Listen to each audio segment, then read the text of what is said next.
सरकार को चेतावनी देते हैं कि जब तक ये काला कानून जो कि वकीलों के हितों के खिलाफ है, ये जब तक वापस नहीं लिया जाएगा, हम इसी तरह से सड़कों पे उतरकर संघर्ष करते रहेंगे। अधिवक्ता प्रोटेक्शन एक्ट हमें दें और वकीलों को सशक्त करें, नहीं तो लार्ज स्केल पे वकील सड़कों पे आएगा और खून की नदियां बहेंगी। तब तक हम काम पे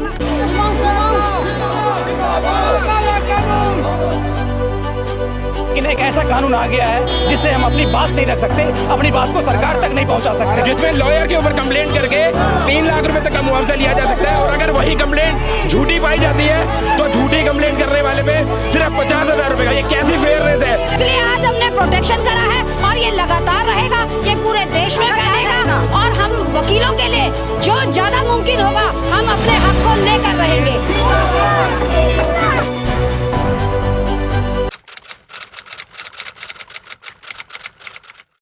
नमस्कार, आप देख रहे हैं दिल्ली क्राइम मोर्चा और मैं आपके साथ हूँ निहारिका गुप्ता। इस समय जो मेरी मौजूदगी है वो राजधानी दिल्ली की द्वारका कोर्ट के पास है। आप जैसे कि मेरे पीछे माहौल देखेंगे, मैं अपने कैमरामैन से बोलना चाहूँगी एक बार आपको जो है यहाँ का माहौल दिखाए। आप यहाँ देख सकते हैं कि कितने सारे वकीलों की जो है यहाँ पर भीड़ इकट्ठा हो गई है। वो इस समय जो स्ट्राइक कर रहे हैं, स्ट्राइक का कारण ये बताया जा रहा है कि अमेंडमेंट जो आए सेक्शन 35 में जो बदलाव किए गए हैं सरकार द्वारा, उस बदलाव को लेकर वकील जो है वो ना खुश है, क्योंकि जो बदलाव किए गए हैं वो वकीलों के फेवर में नहीं है। तो इसलिए सीधा जुड़ते हैं यहाँ के वकीलों से और जानते हैं कि क्या मांग है और क्या ऐसे बदलाव हुए जिनसे वो ना खुश है। नमस्कार सर, क्या नाम है आपका? मेरा नाम रंजीत कुमार है। कब से चल रही है ये स्ट्राइक कल से चल रही है। क्यों करी जा रही है? क्योंकि जो हमारे विरुद्ध जो कानून लाया गया है जिसमें वकीलों की रोजी रोटी पे सवाल खड़ा हो गया है, क्योंकि हिंदुस्तान जो हमारा है डेमोक्रेसी है, हर इंसान को आज़ाद है कि अपनी आवाज़ पहुंचाने का, देश के हर कोने में जाने का, हर चीज़ में लाने का। लेकिन एक ऐसा कानून आ गया है जिससे हम अपनी बात नहीं रख सकते, अपनी बात को सरकार तक नहीं पहुंचा सकते। ये जो कानून है इसमें सेक्शन 35 इंट्रोड्यूस किया गया है और सेक्शन 35 इंट्रोड्यूस किया है।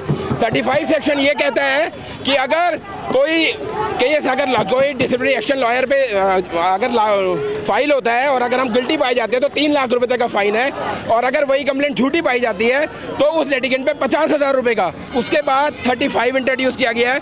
35 में हमारा जो स्ट्राइक करने का राइट है उसको छीना जा रहा है। उसके बाद सेक्शन 45 इंट्रोड्यूस किया गया है जिसमें कि हमारे ऊपर एक्शन फाइल हो सकते हैं जो कि सुप्रीम कोर्ट के जजमेंट, जो गांधी वाला जजमेंट है, उसके खिलाफ है और हमारे अगेंस्ट कंप्लेंट लॉन्च हो सकती है। अधिवक्ता अमेंडमेंट बिल 2025 अभी इंट्रोड्यूस किया सेंट्रल गवर्नमेंट ने। हमारी सेंट्रल गवर्नमेंट से गुजारिश है कि इस अमेंडमेंट बिल को वापस विड्रॉ करें। अधिवक्ताओं को अधिवक्ता प्रोटेक्शन एक्ट की रिक्वायरमेंट है, अधिवक्ता प्रोटेक्शन एक्ट हमें दें और वकीलों को सशक्त करें, नहीं तो लार्ज स्केल पे वकील सड़कों पे आएगा और खून की नदियां बहेंगी। तब तक हम काम पे नहीं जाएंगे। हमारे लिए ये कहना चाहूंगे कि वकीलों के लिए बिल पास किया जाए।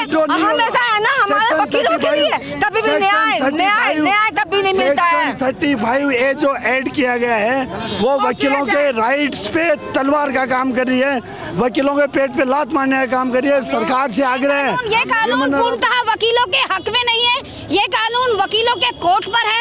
ये कानून ऐसा है कि दबोच कर वकीलों को रखा जा रहा है, उनके कोई फ्रीडम राइट्स नहीं है। वकीलों को ये कहा जा रहा है कि आप अपने एक कमरे तक सीमित रहिए। जो कानून आपको दिया जा रहा है, जो नियम आपको दिए जा रहे हैं, उनको आप फॉलो अप करेंगे। आप काले कोर्ट को मद्देनजर रखते हुए किसी तरीके की रूपरेखा को नहीं रखेंगे। इसलिए आज हमने प्रोटेक्शन करा है और ये लगातार रहेगा, ये पूरे देश में फैलेगा और हम वकीलों के लिए जो ज्यादा मुमकिन होगा हम अपने हक को लेकर रहेंगे।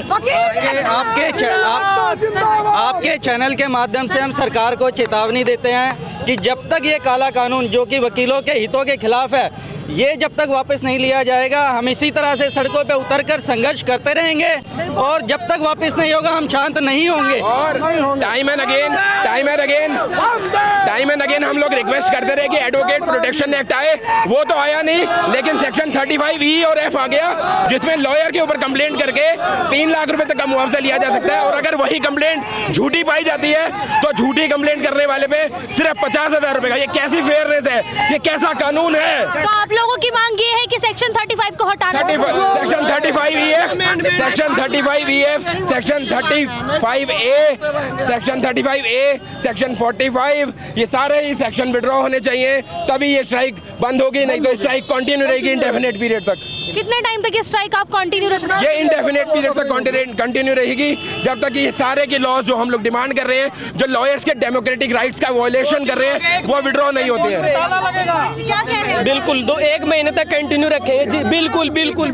सबसे पहले तो आपका बहुत बहुत आभारी मीडिया का, जो मीडिया एक ऐसा माध्यम होता है जो हमारी बात सरकार तक पहुंचाती है और पब्लिक तक पहुंचाती है, ये बहुत बड़ी बात है। आपका बहुत बहुत धन्यवाद, आपने हम लोगों को द्वारका कोर्ट के जितने भी अधिवक्ता हैं उनको कवर किया, इसके लिए आप लोगों का कोटि कोटि धन्यवाद। और हम चाहेंगे कि सरकार से आपके माध्यम से कि जो कानून लेके आए हैं उसका कानून को इमीडिएटली खात्मा किया जाए, और ताकि हम लोगों की रोजी रोटी पे जो सवाल है, जो आज़ादी पे सवाल है, क्योंकि हम देश के कानून की मतलब रक्षा करते हैं, उसके ऊपर जो आघात लगा है भारत सरकार के द्वारा, उसको इमीडिएट खत्म करें। धन्यवाद। इस कानून के अंदर सिर्फ पुलिस आर्मी कभी स्ट्राइक नहीं कर सकती है, कि वकील ही ऐसी कम्युनिटी है जो अपनी बात को रख सकती है स्ट्राइक के माध्यम से। जो भी तानाशाही चाहे पुलिस करती है चाहे शासन करता हो, हम उसके खिलाफ आवाज उठाते हैं। और ये जो स्ट्राइक का दबाने की कोशिश की जा रही है, ये कानूनी अमेंडमेंट एक्ट को दबाने की कोशिश की जा रही है, और हमारे फंडामेंटल राइट्स को वायलेट किया जा रहा है। मैं आप लोगों के माध्यम से एक चीज सभी लोगों से पूछना चाहता हूं कि जब कोई वकील स्ट्राइक करता है तो क्या वो अपने मन से करता है? स्ट्राइक करने में सबसे ज्यादा नुकसान तो वकील का खुद का होता है, लेकिन अगर हमारे राइट्स का वायलेशन होता है, हमारे ऊपर कोई एट्रोसिटीज होती है, हमारी कोई डिमांड होती है, तो हम स्ट्राइक करते हैं। तो स्ट्राइक हम अपनी मर्जी से नहीं करते, हमारी मजबूरी होती है, और सबसे ज्यादा नुकसान हमारा ही होता है स्ट्राइक करने में। हमारी कोई सैलरी नहीं होती, हमारी कोई इंटर्नशिप नहीं होती, हमारा कोई स्टाइफन नहीं होता, हम अपने बलबूते पे अपनी रोजी रोटी कमाते हैं। जब भी हम स्ट्राइक करते हैं, हमारी उस दिन की जो भी फीस होती है वो सब मर जाती है। सरकारी अफसर तो उस समय आराम से बैठता है, हम अपनी मर्जी से स्ट्राइक नहीं करते, हम अपनी बातों को सही तरीके से कानून के सामने रखने के लिए स्ट्राइक करते हैं। एक वकील एकता ही ऐसी यूनिटी है जिससे पुलिस घबराती है, नहीं तो पुलिस तो सबसे बड़ी गुंडी है। एक राहुल जी प्लीज। हमारा सरकार को ये मैसेज है, अगर अमेंडमेंट बिल जो वो लेके आ रहे हैं वापस नहीं लेंगे तो हम सारी दिल्ली के अंदर रोड जाम करेंगे, चक्का जाम करेंगे। और गवर्नमेंट को भी मैसेज देना चाहते हैं कि सारे वकील भाई एक है, अगर उनके अगेंस्ट कोई बिल आया तो हम सरकार को गिरा के मानेंगे। वकील एकता। जब तक ये काला कानून वापस नहीं लिया जाएगा तब तक ये स्ट्राइक कंटिन्यू करेंगे हम। इस समय हमारे बाहर के इलेक्शंस का भी टाइम है, लेकिन हम इलेक्शन को दूर हटाकर अपने हक के लिए लड़ेंगे, और जो हद तक हमें अपने लिए बलिदान देना पड़ेगा हम मरने को भी तैयार हैं। मैम एक्चुअली में पता क्या है, जब भी है ना कुछ भी होता है, बिल पास होता है, सुप्रीम कोर्ट का एक ऑर्डर होता है, ये लोग कभी भी है ना बार एसोसिएशन के कोई भी लोग हमारे साथ में खड़े नहीं होते। बार एसोसिएशन वाले भी है ना हमारे पास आना चाहिए, और इनको है ना एकता होके है ना मैडम हम लोगों को काम करना चाहिए, लेकिन यहाँ पे कोई भी नहीं करता है। मैडम ऐसा है, सबसे पहले आपका न्यूज़ मीडिया का आभार, धन्यवाद।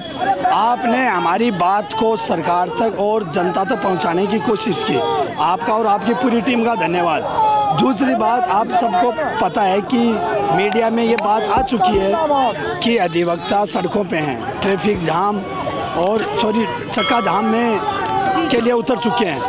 अब अगला स्टेप हमारी कोऑर्डिनेशन कमेटी डिसाइड रहेगी कि हमें क्या करना है, लेकिन सरकार को कोई भी प्रोफेशनल, जितने भी प्रोफेशनल एक्ट हैं वो सब अपने आप में उन सबको लिबर्टी दे रखी है। जैसे डॉक्टर्स हैं, डॉक्टर्स की नेग्लिजेंस के लिए बोर्ड बना हुआ है, वैसे ही अधिवक्ताओं के लिए हमारी bar association, bar council of Delhi, bar council of India, कितनी इंडिपेंडेंट एजेंसियां बनी हुई हैं, उसके बावजूद भी सरकार ने एक्ट में एक अमेंडमेंट लाके वकीलों को मेंटली टॉर्चर दिया है। तो हमारी सरकार से गुजारिश है कि आप इस अमेंडमेंट को वापस लें, जैसा जो धरना प्रदर्शन और जो अपनी बात का विरोध करने की प्रोसेस जो आज़ादी से पहले से चलता आ रहा है देश में, वो चले, ताकि सबके किसी राइट्स का वायलेशन ना हो।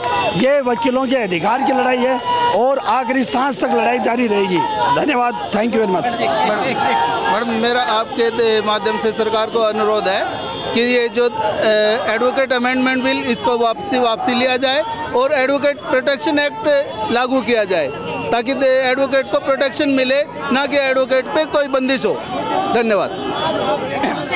बिल्कुल कहना है कि जो हमारे वकील हैं सारे हमारे साथ हैं इस हड़ताल में। जब तक ये कानून वापस नहीं जाता है इसी तरह से हड़ताल आपको देखने को मिलेगा। अभी तो छोटा सा आंदोलन है, अगर सरकार हमारी बात नहीं मानी इसे रोड तक, सड़कों तक, गांव तक, हर डिस्ट्रिक्ट में इसे कोऑर्डिनेट करके लाया जाएगा। और हम चाहते हैं आपके चैनल के माध्यम से कि आप हमारी बात ज़रूर सरकार तक पहुंचाएं ताकि वो सोचें कि वकील के पास में एक तो सैलरी नहीं होती है, स्वतंत्र पैसा है, वो बहुत प्रॉब्लम्स होता है। तो प्लीज़ एक बार थैंक यू वेरी मच। बिल्कुल, तो जिस तरीके से आप यहाँ पर देख सकते हैं कि किस तरीके से जो है वकीलों में इस समय आक्रोश भरा पड़ा है, किस तरीके से जो वकील है अपनी रोजी रोटी के लिए लड़ रहे हैं कि इनके धरना करने का जो इनका अधिकार है, जो इनके पास स्ट्राइक करने का अधिकार है, इनसे वो छीना जा रहा है। इनकी रोजी रोटी पर बात आ रही है, जहाँ अगर इन्हें 3 लाख का फाइन भरना पड़ेगा तो वहीं जो इनके खिलाफ अगेंस्ट फाइल करेगा अगर वो गलत पाया जाएगा तो सिर्फ उन्हें 50,000 रुपये तक का ही फाइन देना पड़ेगा। तो ये इनके साथ जो है इंसाफ बिल्कुल भी नहीं किया जा रहा है। तो इस समय जो है इनको सिर्फ और सिर्फ इंसाफ चाहिए कि जो बदलाव किए गए हैं, सेक्शंस लाए गए हैं, उसमें जो भी किया गया है वो इनकी रोजी रोटी के खिलाफ है, इनका पेट काटा जा रहा है उससे। तो इन्हें इस समय इंसाफ चाहिए, इन्हें वो जो बदलाव किया गया है वो वापस से बदलाव इन्हें चाहिए कि इन्हें इस तरीके का कोई भी जो बदलाव है वो अपने अधिकारों में नहीं रखना है। बाकी आपकी क्या राय है इस खबर को लेकर कमेंट बॉक्स में ज़रूर बताइए और ऐसी ही तमाम खबरों के लिए जुड़े रहिए हमारे साथ और देखते रहिए दिल्ली क्राइम मोर्चा। मैं निहारिका गुप्ता, कैमरा पर्सन अशोक के साथ।